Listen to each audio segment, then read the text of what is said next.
John took out a sausage, tied a few detonators together, then pulled the fuse and placed the detonators where the kitten had been killed. He stayed up all night keeping watch. Finally, he heard some movement outside.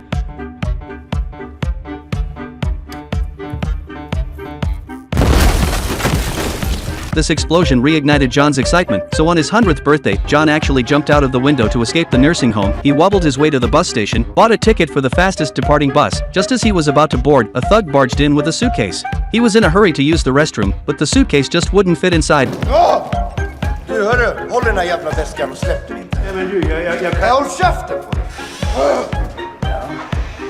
Seeing the bus about to leave, John grabbed the suitcase and ran after it. When the thug came out of the restroom, he was stunned by what he saw. Because he didn't have enough money, John ended up in a desolate place. Passing by an abandoned train station, a friendly man called out to him. The man thought John was lost, so he invited him inside for food and drinks. While John was in the restroom, the thug actually followed the tracks to find him. He slipped through the back door and threatened the man to hand over the suitcase. John heard the noise and immediately prepared to do something. He grabbed a wrench, but it was too heavy, so he had to put it down. Then he picked up a nearby wooden hammer. It was just the right size and weight.